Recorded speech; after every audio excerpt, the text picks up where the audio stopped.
Hello and greeting.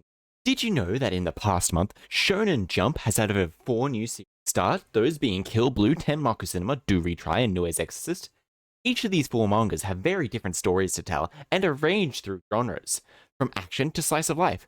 But with Shueisha's recent trend of axing series quickly, really quickly if you ask me, it makes you truly question whether or not it's safe to start any of these series, as some of these series can't be cancelled before they even truly find their step.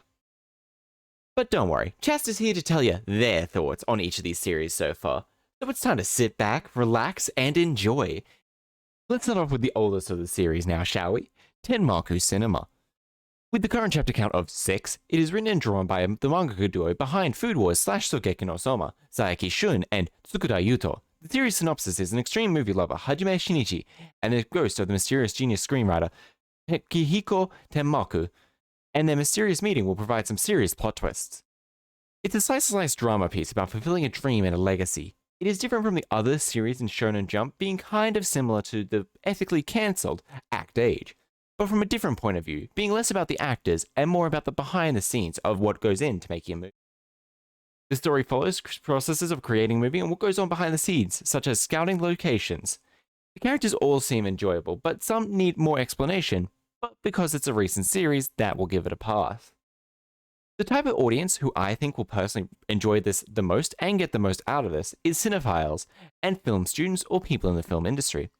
The story progression seems fast-paced, but it still needs time to grow and develop itself. I would give this series about a 7 out of 10, but it can move up to a higher score or even down to a much lower score depending on the story's direction, focus, and how it just is perceived in general. This series is definitely one of the more adventurous titles in the Shonen Jump lineup as of date. Kill Blue or Kill All is the next series up for discussion. It has a chapter count of 5 and is written and drawn by the mangaka behind Kuroko no Basket, Fujimaki Tadatoshi.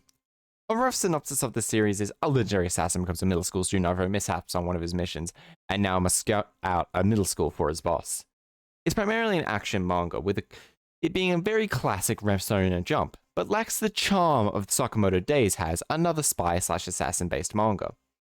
But seeing how new this series is, I'm willing to overlook that for now. The premise of a master spy or assassin entering a school isn't anything new, but the view of a 50-year-old man entering the school as a student, looking like a student as well, is very new. The main issue with this manga is that it can either go creepy or heartwarming depending on the direction they go. The series is going for a much more broad appeal, with a balance of action and comedy. The series seems a lot slower than others starting, and is constantly teetering on the edge of a journey of discovery, or just ending up grooming. I will give this story about a 5 out of 10. It's definitely not for me, but if it finds a stride and tone, that could change. But seeing how it also has the chance to be a dumpster fire, it'll all depend on which direction it goes. Now on to the third series of this batch, Do Retry. It currently only has 3 chapters and is written and drawn by Kirarazaka Jun. It is a boxing/martial arts manga that delves into the seedy world of underground fighting in post-war Japan. The synopsis is, in a post-war Japan, war orphan Aozora will swing his fists to protect his little sister.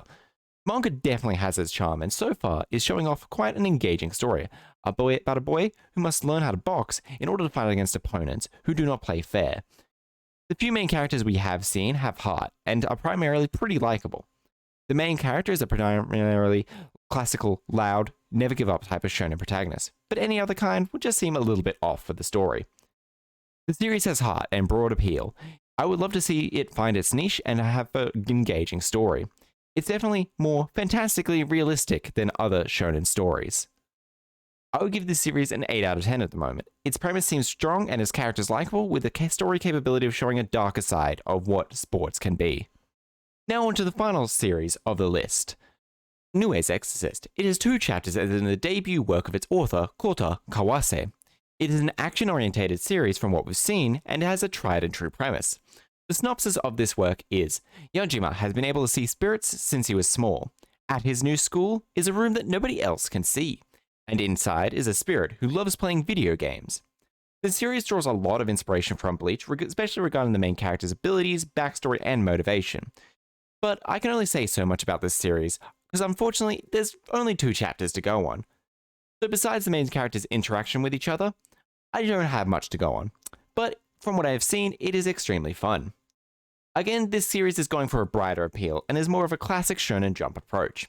It has excellent art and enjoyable characters from what we've seen, but unfortunately I can't not give it a definitive score yet, but I would like to give it a 7 with the ability to move up once it's found its stride and once I know more. Hey, thank you for watching up to this point. Don't forget to like, comment, and subscribe if you want to see more content like this. If you have your own ideas of what you want to see me do, just have a cool comment down below and I will get right on it. Thank you all for watching. As always, Mata Shasta.